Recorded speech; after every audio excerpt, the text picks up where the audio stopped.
सभी साथियों को नमस्कार। सभी लोग स्वस्थ और मस्त हों। तो आइए आज की क्लास में आपका स्वागत है। आज की जो क्लास है वो महत्वपूर्ण परीक्षा उपयोगी तथ्यों को हम लोग देखेंगे जो वैदिक काल से संबंधित हैं। तो आइए देखते हैं।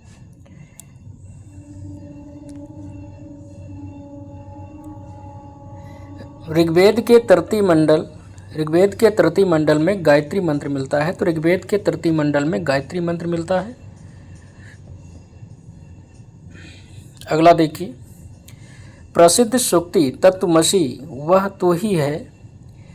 प्रसिद्ध सूक्ति तत्त्वमसि वह तू ही है कि अवधारणा छंदोग उपनिषद में मिलती है। ऋग्वेद के 7वें मंडल में वर्णित 10 राग या 10 राजाओं का युद्ध का उल्लेख मिलता है। ऋग्वेद के 10वें मंडल के पुरुष सूक्त में सर्वप्रथम 4 वर्णों का उल्लेख मिलता है। अथर्ववेद के एक मंत्र में मगध के गंधारी जनजातियों का उल्लेख मिलता है। तो अथर्ववेद के एक मंत्र में मगध के गंधारी जनजातियों का उल्लेख मिलता है। गायत्री मंत्र जो है वो सावित्री देवी को समर्पित है। उत्तर वैदिक काल में भागदूत करों का संग्रह अधिकारी था। तो उत्तर वैदिक काल में जो भागदूत था वह करों का संग्राहक अधिकारी होता था। कठ उपनिषद जो है यजुर्वेद से संबंधित है। अथर्ववेद में सर्वप्रथम गोत्र शब्द का प्रयोग कुल या परिवार के अर्थ में किया गया है। तो अथर्ववेद में सर्वप्रथम गोत्र शब्द का प्रयोग कुल या परिवार के अर्थ में किया गया है।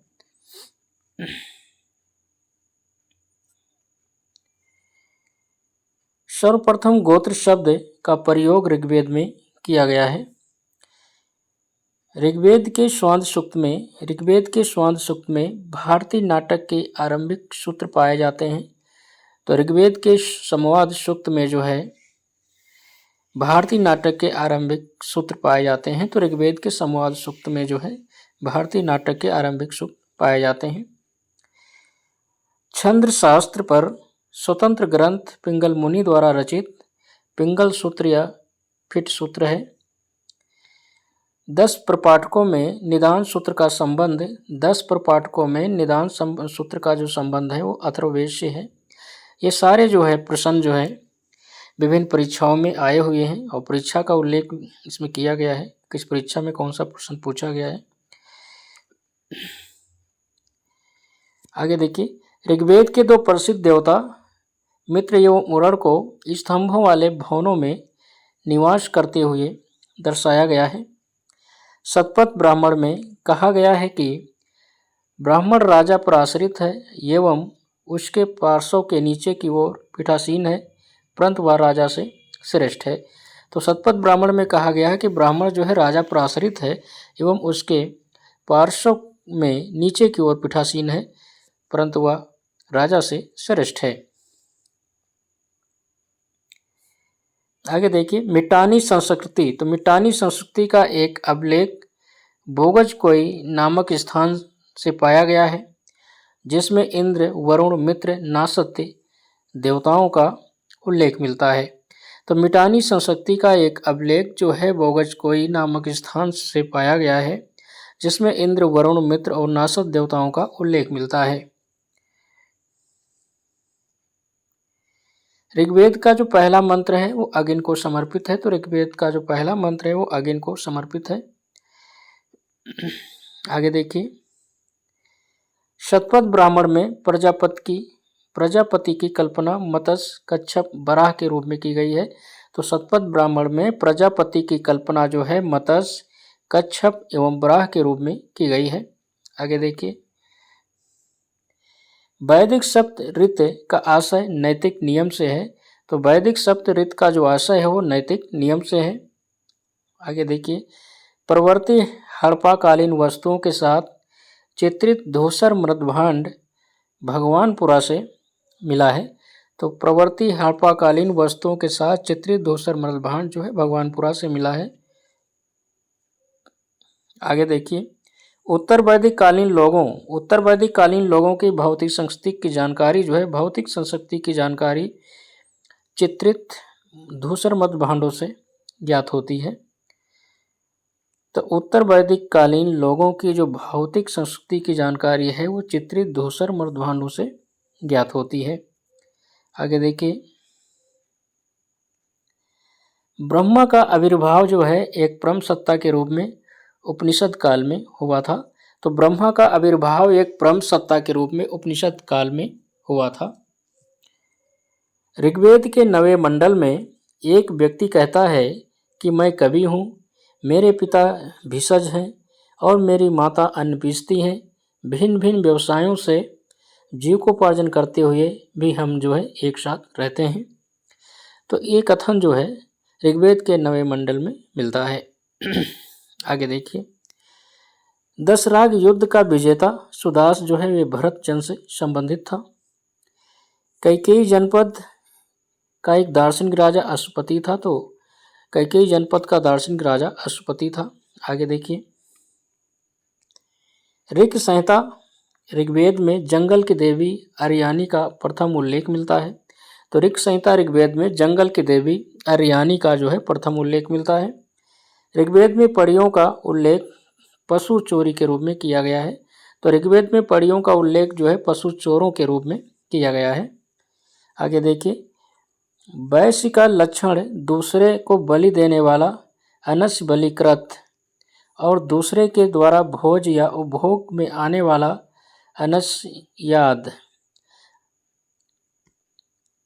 अनस्याद बताया गया है और ये जो है शतपथ ब्राह्मण में मिलता है।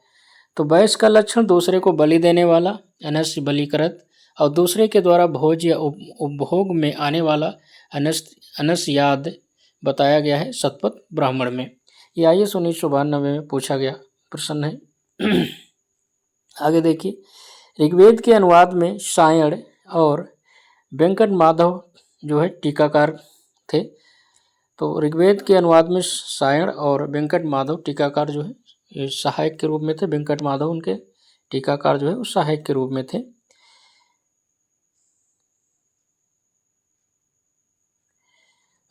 आगे देखिए, उत्तर वैदिक युग में उत्तरी बिहार के आधुनिकीकरण का श्रेय जो है विदेह माधव को जाता है और शतपथ ब्राह्मण में इस बात का उल्लेख है।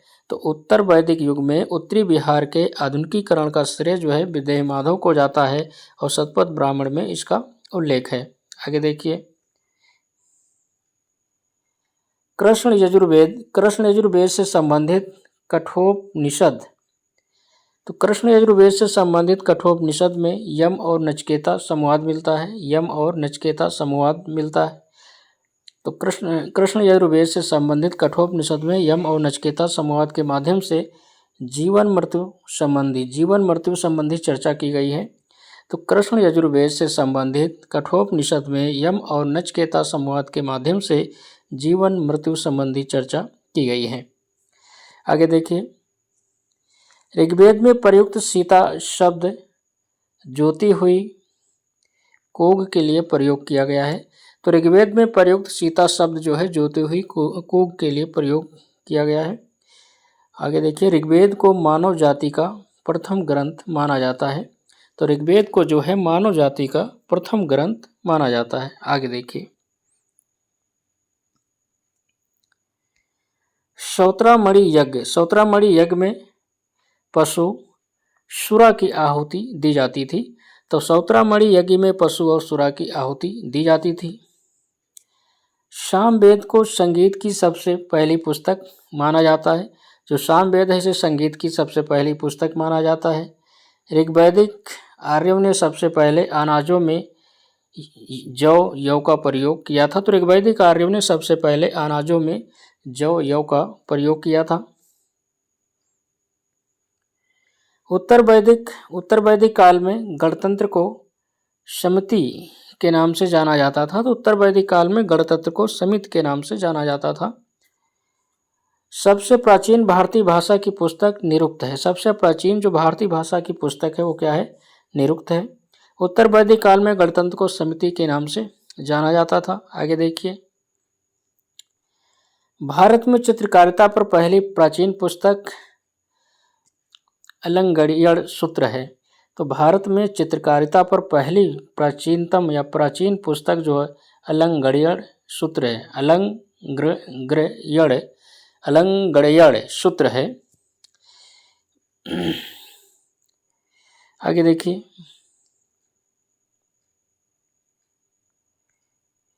मनुस्मृति में सरस्वती और दरस्वती मनुस्मृति में सरस्वती और दरस्वती नदियों के बीच के प्रदेश को ब्रह्मवर्त कहा गया है।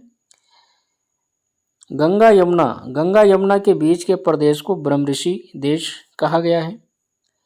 मनुस्मृति में नर्मदा के उत्तर में स्थित संपूर्ण क्षेत्र को आर्याव्रत कहा गया है। तो मनुस्मृति में नर्मदा के उत्तर में स्थित संपूर्ण क्षेत्र को आर्याव्रत कहा गया है।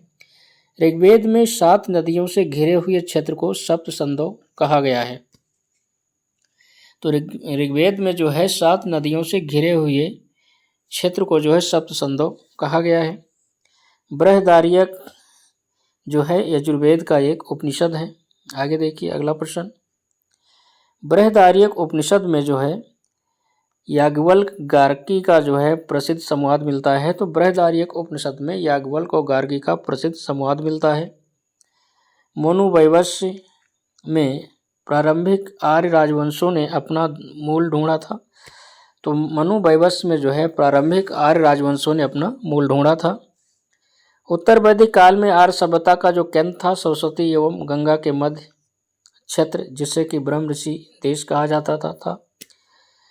अगला प्रश्न देखिए, शतपथ ब्राह्मण में स्त्री को अर्धाग्नि कहा गया है। तो शतपथ ब्राह्मण में स्त्री को क्या कहा गया? अर्धाग्नि कहा गया है। ऋग्वेद के पुरुष सूक्त में विश्व की रचना के मंत्र हैं। तो ऋग्वेद के पुरुष सूक्त में जो है विश्व की रचना के मंत्र मिलते हैं। आगे देखिए, उत्तर वैदिक आर्यों द्वारा प्रयोग में लाई गई धातुओं में जैसे सोना था, चांदी था, तांबा था, लोहा एवं पीतल था। अगला देखिए, आर्य सर्वप्रथम भारत के पश्चिमी क्षेत्र अर्थात अफगानिस्तान और पंजाब में बसे थे। तो आर्य सर्वप्रथम जो है भारत के पश्चिमी क्षेत्र अर्थात अफगानिस्तान और पंजाब में बसे थे।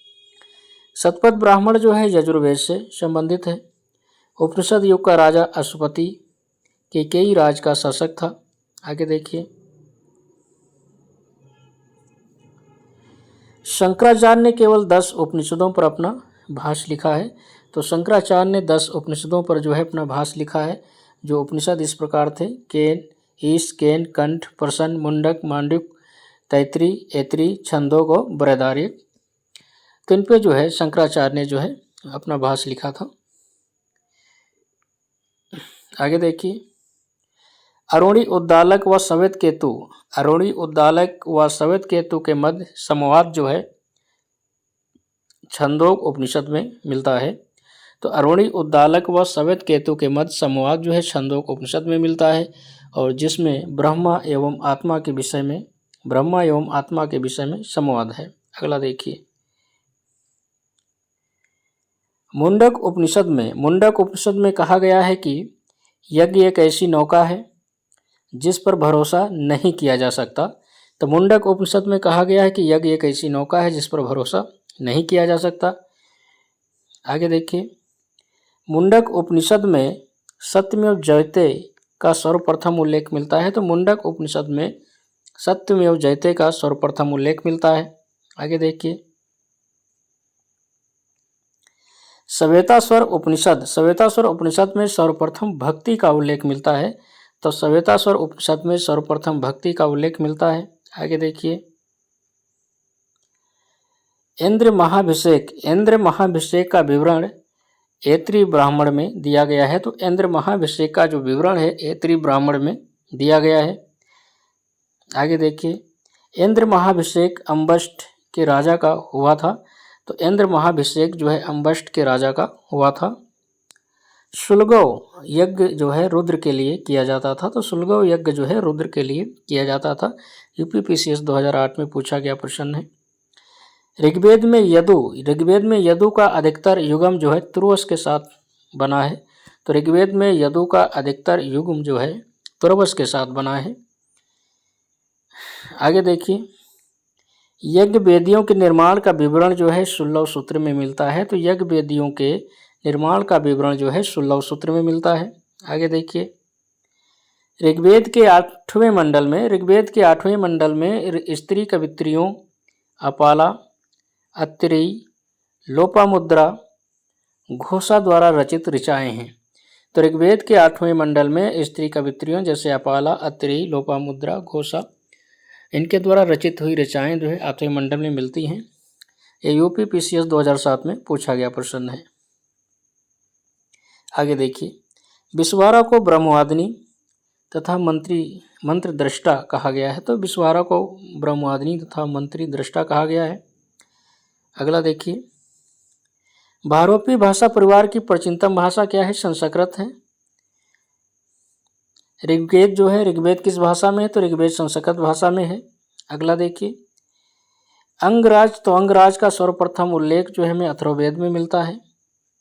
आगे देखिए, वरुण देवता का उल्लेख जिंद अवेस्ता में अहुर मजदा के रूप में किया गया है। तो वरुण देवता का उल्लेख जो है जिंद अवेस्ता में अहुर मजदा के रूप में किया गया है। आगे देखिए, राजसूर यज्ञ से संबंधित अनुष्ठानों का वर्णन जो है यजुर्वेद में मिलता है। तो राजसूर यज्ञ से संबंधित जो है अनुष्ठानों का वर्णन कहाँ मिलता है? यजुर्वेद में मिलता है। ये भी PCS 2006 में पूछा गया प्रश्न है। ऋग्वेद का सर्वाधिक लोकप्रिय छंद क्या है? जगती है। तो ऋग्वेद का सर्वाधिक लोकप्रिय जो छंद है वो क्या है? जगती है। आगे देखिए, ऋग्वेद में वंश मंडल प्रायः अगिन के मंत्र से शुरू होते हैं। तो ऋग्वेद में जो वंश मंडल हैं वो प्रायः अगिन के मंत्र से शुरू होते हैं। अगला देखिए, ऋग्वेद के द्वितीय से सप्तम मंडल को वंश मंडल कहा जाता है।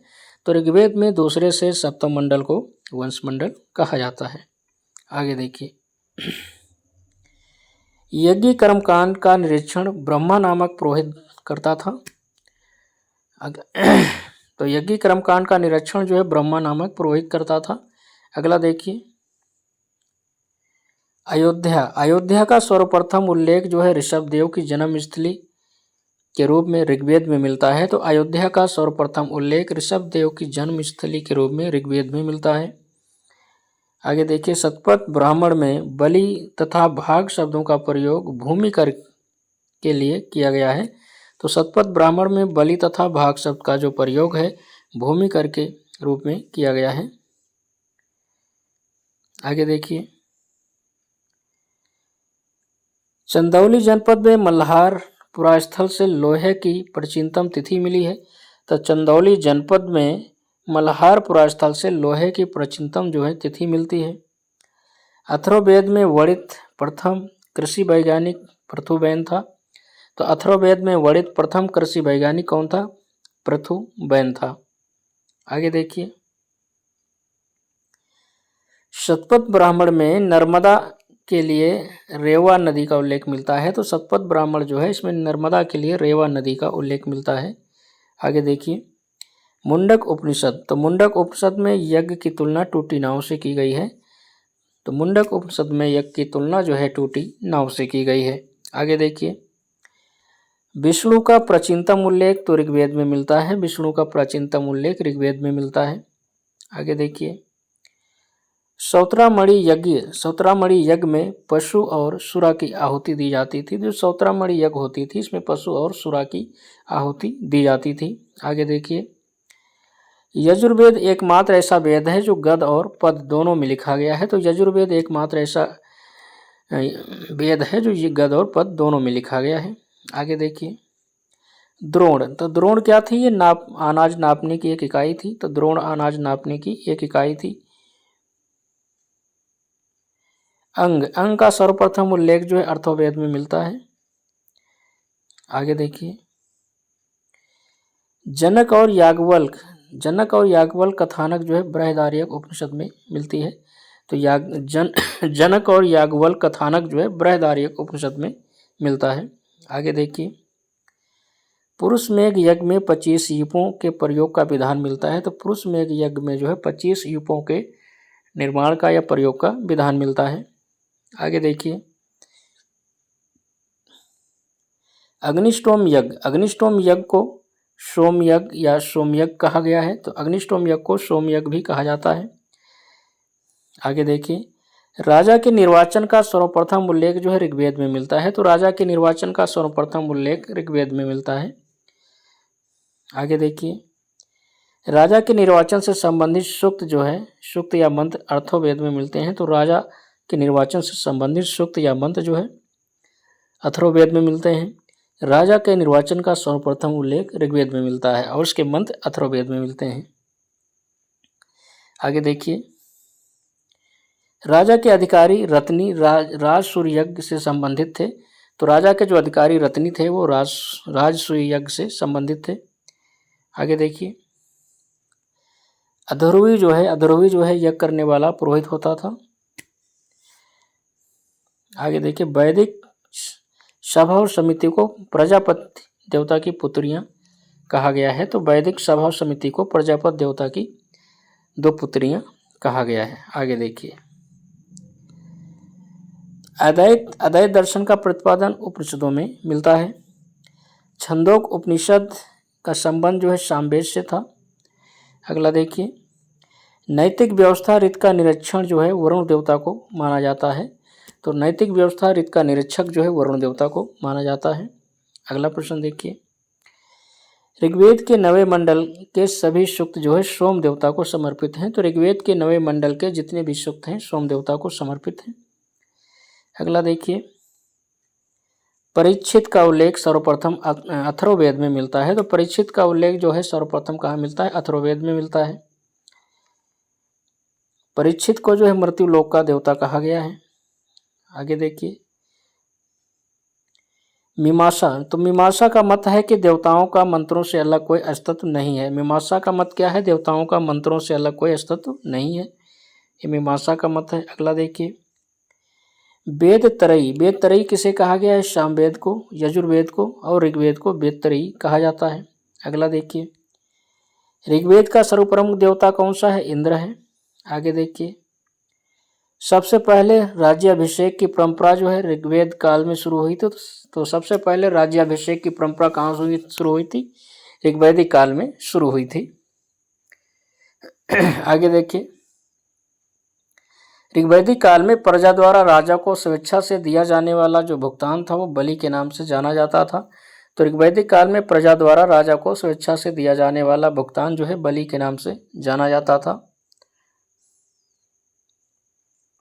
ऋग्वेद की रचना जो है सप्त सिंधु प्रदेश में हुई है। ऋग्वेद की रचना कहाँ हुई? सप्त सिंधु प्रदेश में हुई है। आगे देखिए, वेद शब्द का अर्थ क्या था? तो वेद का शब्द का अर्थ जो है ज्ञान था। समुद्र का उल्लेख कहाँ मिलता है? तो ऐत्रेय ब्राह्मण में मिलता है। आगे देखिए, एशिया महाद्वीप के तुर्की से 1400 ईसा पूर्व का बोगज गोई नामक एक जो है अभिलेख प्राप्त होता है। तो एशिया महाद्वीप के तुर्की से जो है 1400 ईसा पूर्व का जो है बोगज गोई नामक एक अभिलेख जो है प्राप्त होता है। आगे देखिए, ऋग्वैदिक जो भरत वंश था ये सरस्वती घाटी से संबंधित था। तो ऋग्वैदिक काल में जो भरत वंश था ये सरस्वती घाटी में निवास करता था। वहाँ पे इसका जो विस्तार था, बस्ती थी इसकी। अगला देखिए, पुरोहित विश्वामित्र ने सुदास के विरुद्ध 10 राजाओं के संघ का नेतृत्व किया था।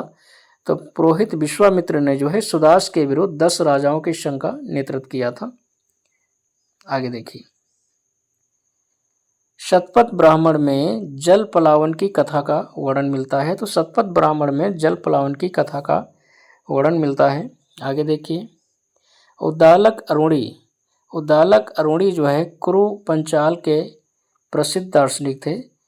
तो उद्दालक अरुणी जो है कुरु पंचाल के प्रसिद्ध दार्शनिक थे। आगे देखिए, औषधि वनस्पतियों के विषय में सूचना जो है हमें अथर्ववेद में मिलती है। तो औषधि वनस्पतियों के विषय में सूचना हमें अथर्ववेद में मिलती है। आगे देखिए, आत्मा के आवागमन की परिकल्पना जो है सर्वप्रथम कहाँ मिलती है? ऋग्वेद में मिलती है। तो आत्मा के आवागमन की परिकल्पना सर्वप्रथम ऋग्वेद में मिलती है। अगला प्रश्न देखिए, ऋग्वेद संहिता के मंत्रों का 1/4 जो है इंद्र देवता को समर्पित है। तो ऋग्वेद संहिता के मंत्रों का जो 1/4 है वो किसे समर्पित है? इंद्र देवता को समर्पित है। अगला देखिए, ऋग्वैदिक काल में निष्क जो है एक गले का आभूषण होता था। तो ऋग्वैदिक काल में निष्क जो है गले में पहना जाता था, गले का आभूषण था। अगला देखिए, प्राचीन भारत में निशाका के नाम से जाने जाने वाला स्वर्ण आभूषण होता था। तो प्राचीन भारत में निशाका के नाम से जाना जाने वाला सोने का एक आभूषण था। आगे देखिए, उत्तर वैदिक काल में अंग और मगध को आर्य संस्कृति का धुर समझा जाता था। तो उत्तर वैदिक काल में अंग और मगध को जो है आर्य संस्कृति का धुर समझा जाता था। आगे देखिए, इंद्र को ऋग्वेद में युद्ध देवता समझा जाता था। तो इंद्र को ऋग्वेद में युद्ध देवता समझा जाता था। आगे देखिए, आरंभिक वैदिक साहित्य में सर्वाधिक वर्णित जो है सिंधु नदी है। तो आरंभिक वैदिक साहित्य में सर्वाधिक वर्णित सिंधु नदी है। आगे देखिए, ऋग्वेद में कुंभा कर्मु नदियों का उल्लेख अफगानिस्तान के साथ आर्यों के संबंध का सूचक है। तो ऋग्वेद में कुंभा कर्मु नदियों का उल्लेख मिलता है जो अफगानिस्तान के साथ आर्यों के संबंध का सूचक है। आगे देखिए, वैदिक देवताओं में बृहस्पति को पुरोहित माना जाता है। तो वैदिक देवताओं में बृहस्पति को क्या माना गया? पुरोहित माना गया है।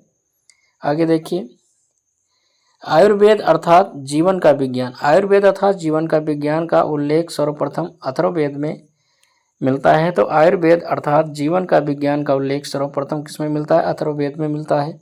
आगे देखिए, धर्मशास्त्र के समय में अछूत की अवधारणा स्पष्ट रूप से उद्धृत हुई है। तो धर्मशास्त्र के समय में अछूत की अवधारणा जो है स्पष्ट रूप से उद्धृत हुई है। अगला देखिए, जीविकोपार्जन हेतु वेद वेदांग पढ़ाने वाला अध्यापक जो है उपाध्याय कहलाता था। तो जीविकोपार्जन हेतु वेद वेदांग पढ़ाने वाला अध्यापक जो है उपाध्याय कहलाता था।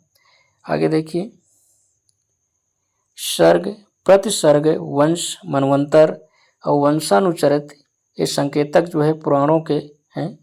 तो सर्ग प्रतिसर्ग वंश मनवंतर वंशानुचरित जो है ये संकेतक पुराणों में मिलते हैं।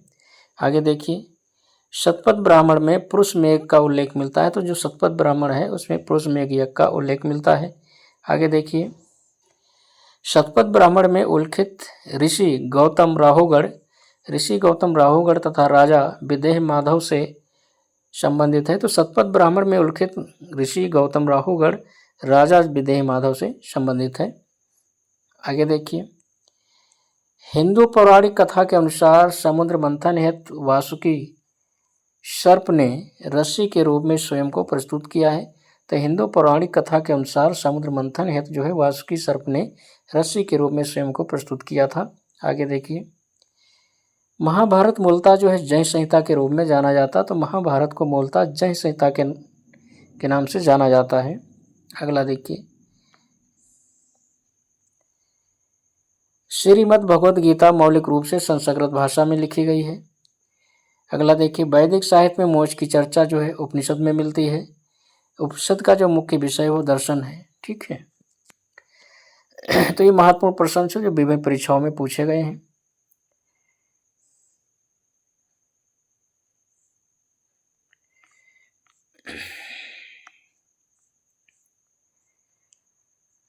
तो वैदिक काल से संबंधित जितने भी प्रश्न जो है पूर्व की परीक्षाओं में पूछे गए हैं वो उनका रिवीजन हम लोगों ने कर लिया है, पढ़ लिया है। सारे प्रश्न महत्वपूर्ण हैं सभी प्रकार के एग्जामों के लिए। देखने के लिए धन्यवाद। मेरे चैनल को सब्सक्राइब करें, शेयर करें और लाइक करें। मिलते हैं अगली क्लास में।